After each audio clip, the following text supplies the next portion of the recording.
It's kind of interesting when Bill Ackman tosses $1 million at Dean Phillips and gets him to dance on a string immediately, just like that. Mm-hmm. And the fact that, so disgusting. you know, you're looking, and this obviously brings everything full circle into the book, The Squad, and obviously the hope for a revolution. And again, we're still holding out hope for that.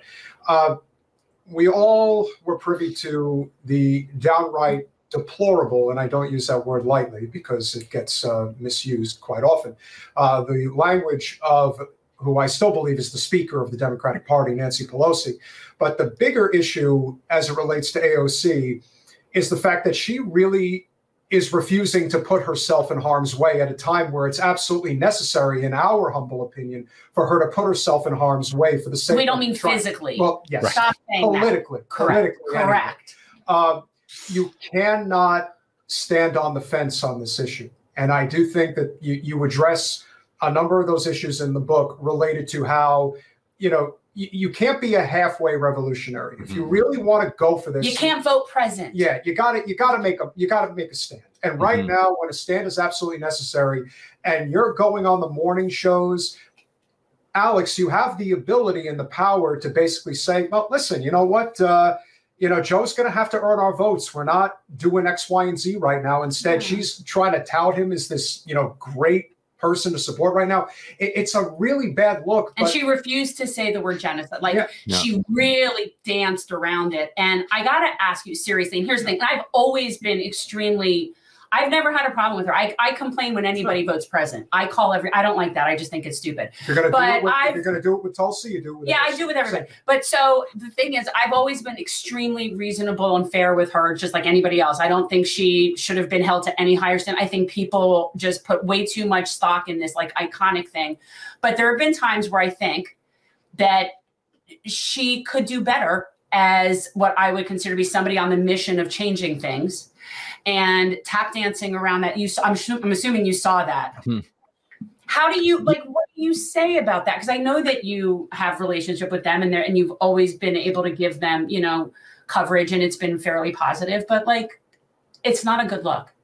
My own criticism of that interview was less around the dancing around the term genocide, because I feel like our politics struggles to deal with substance, and we're always trying to kind of abstract things away into just fighting over a single word. And if we can get somebody to say a word, then they're on your team. If they won't say a word, you're not on your team. Then the rest of it doesn't matter. What I found more troubling about that interview was how supportive she was of Biden threat, and that because Biden doesn't really have he doesn't feel a credible primary challenge at this time, despite the fact that you've got Cenk trying to run, you got Marianne running, you got Dean Phillips running. He's not feeling any of it. And I think that if there were a progressive primary challenger, he might be handling this situation a little bit differently. Like he might feel the heat a little bit. And in the absence of that, all that the progressive left, such as it is, can do is maintain some criticism of him, so that he has to do something to bring the coalition together. If he feels like he's got the coalition together, and okay, we'll send the campaign out to Michigan and we'll talk to the people in Dearborn, we'll figure that out.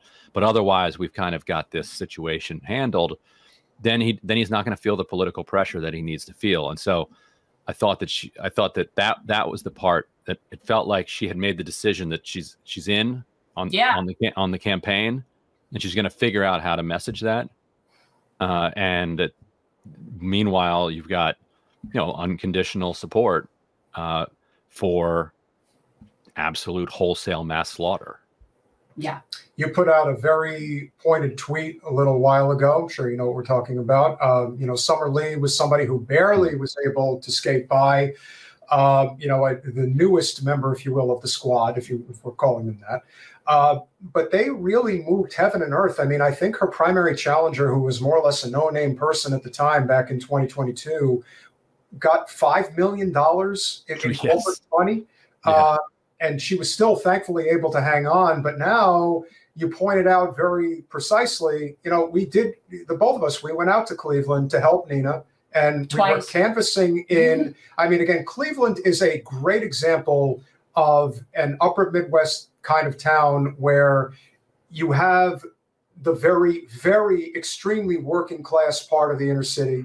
And then you get out into the suburbs, and these are not just any suburbs. These are monstrosity sized. The owners all live there. Yeah. The work factory owners have to have some place to live. But Cleveland's just regular. To me, Cleveland's just middle America. There's just regular people, middle America. And anyway, that was the point of what you were saying, that regular people. No, that wasn't my point. My point that I was making, that Ryan was making in his tweet, is it's pretty obvious that when the Democratic establishment, and again, the two-party establishments are hand in glove. It's why everyone's cheering on Nikki Haley right now. It's just too out in the open at this point in terms of who's really in it and who's not. And so if they want to move heaven and earth, just like everyone was pretending that somehow Joe had this incredible momentum in New Hampshire and that 70,000 people went out there and, signed, that there was no super PAC involved spending millions of dollars to get people to sign, the ballot. Oh, yeah. It's the same thing. Chantel Brown is a nobody. She's just somebody who was willing to play the part. Say, we don't want Nina Turner in Congress. Will you be our puppet? It's like, sure. I get to live a cushy life for the next 30 years. Perfect. Is that the same person running against Summer Lee again? No, the point being is that she was willing to play along with this idea of, okay, you wealthy people out in the burbs, you're all really independent, but mostly Republican. We're going to get you to switch over to Democrat for this election just to make sure we block Nina Turner from winning. And they're going to try to do the same thing to Summer Lee. And this is another example of just the minutia of what happens when they're trying to manipulate the rules to make sure that the establishment stays in full control.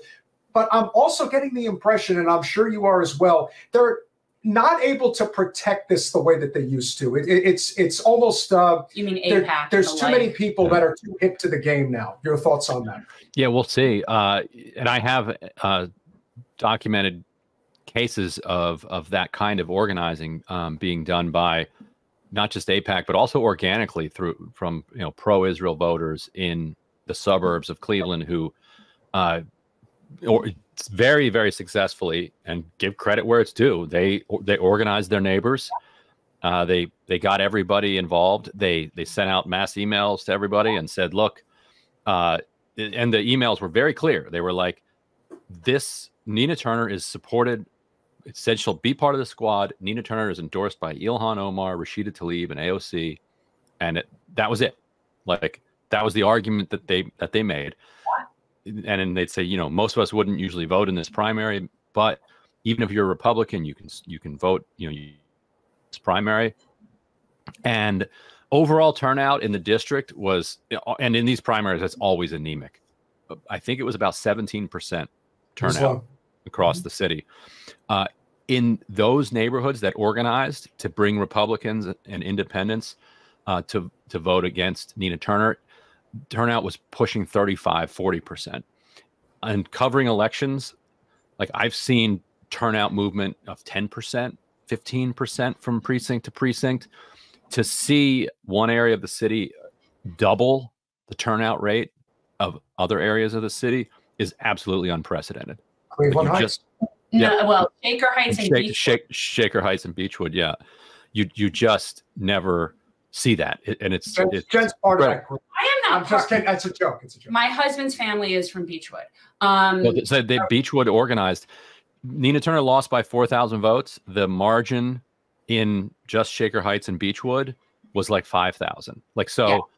If she had just broken even in those neighborhoods, Nina Turner wins. Like, the entire margin of victory for Chantel Brown was there. Now, whenever you have a close race, the entire margin of victory is lots of different places. But that was impressive. And so now and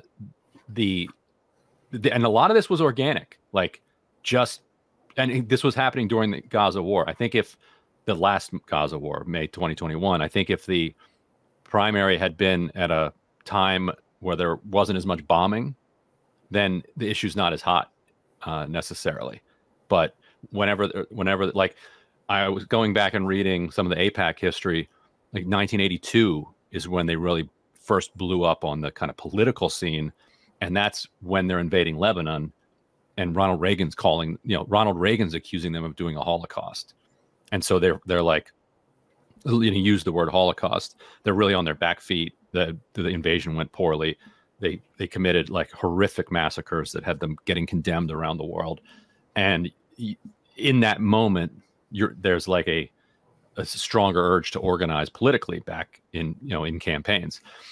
So I think 82 and 2021 and probably 2024 going to have similar feels to them because they're at war and feeling defensive. But now the kind of Hindu American opponent of Summer Lee and Hindu nationalists, I don't know if you've been noticing this, are like the most rabid supporters of Israel around the world. It's been interesting. It's funny. I think I heard something along those lines like not that long ago, and but it's been an interesting development to watch. Like, and the alliance between some of it is Islamophobia from some of the like more far right wing kind of Hindu nationalist elements, and so there's like an alliance there.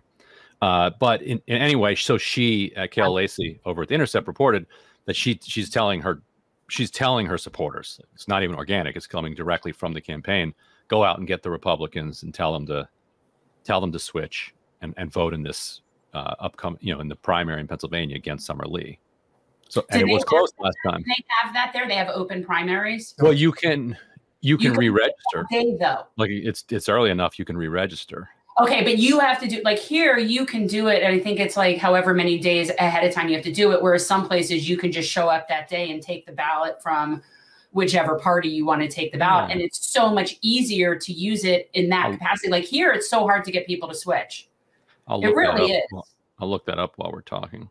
Yeah, it only, but if your motive, what was clearly different in Shaker Heights and Beechwood, for instance, those folks were motivated. Like, so if there was paperwork, they were going to do it. That's true. These aren't like just casual people that you're hoping to like inspire to get off the sidelines. These are what these are the real rabid, very zealot, very Zionist, and they've perfected it. They are organized. They live organized. Their whole lives are organized in districts, with schools, with shuls, with for them to organize that amount of people takes like a very small phone tree. That's the other thing. You're talking about, it's so insulated, that neighborhood, through however many congregations, and they all know each other. So it's easy when you're that insulated, I think, to be able to get the word out that way. Ryan, you highlight a lot about the issue of, we always say this is a class war, nothing more. Typically, we'll always follow law and economic lines.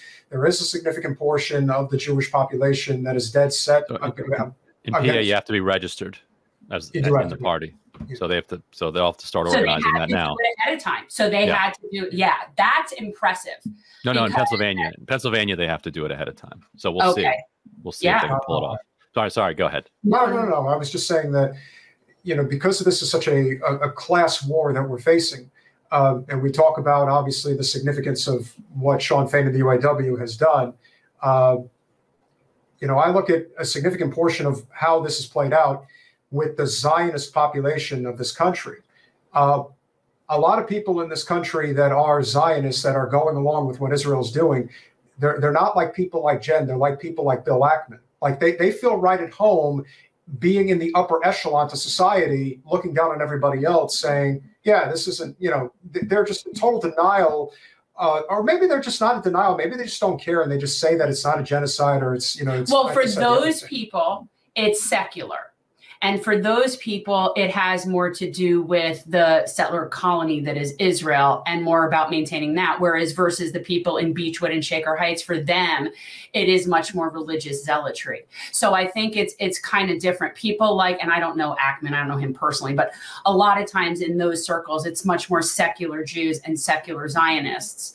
And that's how, and they just get away with it there too. But based on your experience with what you've been dealing with in the press briefing room and just people in general, are people just really still very naive to what's really going on? Do you experience like that's kind of where it's at?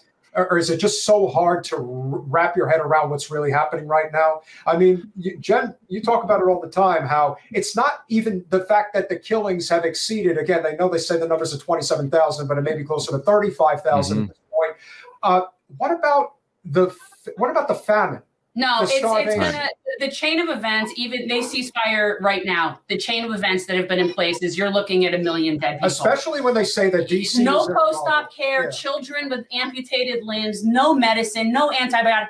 The chain of events, like I would be able to very easily prove a causation for a lot of things that are now going to happen. So the number will not be known for months. But it's not. It's so far beyond what people think. There's no way it can't be. Is it just a DC bubble situation? Are people really just in denial, or are they just not talking? They're just trying to pretend like it's not happening. Yeah, it's. Aww. Oh, that's a and the dog, and the dog, and the dog. But no, you're looking at cholera, dysentery, like you said, untreated illnesses, and diseases, produced by malnutrition or exacerbated by malnutrition. Plus, when you have 2+ million people, although at some point it could go below that, you are going to have a lot of people who need care. Like you just look around your own life and think of like 50 people that you know. Like a significant number of those are on some regimen of life-saving medication or medication that is keeping them from collapsing into, a really a spiral. Yeah. Well, women are giving birth every day there. Yeah. And this is, just like everywhere else. So it's not like just because we're having that. And something like hygiene products are important.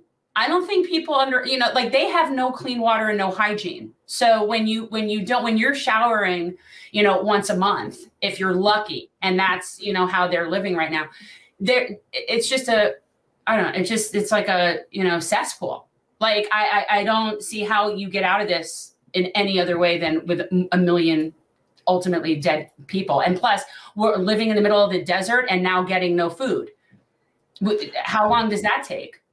Yeah, I hope you're right. You would have to instantly be able to start surging in unlimited amounts of aid, because all the different aid products, people don't realize, are competing with each other. The medicine is competing with the food. All of those things are competing with the clothing and other supplies that people need just to stay alive. And that's before you've even thought about reconstruction. Yeah. Like, so if you can only get in, a couple boxes of aspirin, and at its best, they're getting in a couple hundred trucks with, food and other supplies. Where's the equipment? Where's the material going to come to do the reconstruction that can allow people to actually have shelter again, and to get the water system up, get the power generation going, get the internet working? Like Israel, right after October 7th, you saw Israel say, well, look, they used a bulldozer to knock over this fence over here, so we can't allow bulldozers in Gaza anymore. Yeah. Well, okay. Well, how are you gonna? What are you gonna do with all the rubble? Like the whole place is rubble. Yeah. Well, their concept is that they're just going to go to other places, and right, that was the hope. Right, and level it and sell beachfront condos, and that's always been the plan. Like, that's always been the plan, and they're getting away with it in broad daylight. And our representatives are not doing anywhere near enough. When I look at Rashida Tlaib standing there alone, and nobody is standing with her, and maybe a handful of people put their name on a letter, but most of them still haven't even demanded a ceasefire. It's like, I don't understand how anybody has faith in anything. Thanks for watching. If you want to support our mission to transform politics into service, please like this video, subscribe, follow us on social media, and consider joining our Patreon, where you'll get early access to our interviews as well as other exclusive content. Links are in the description. Peace out.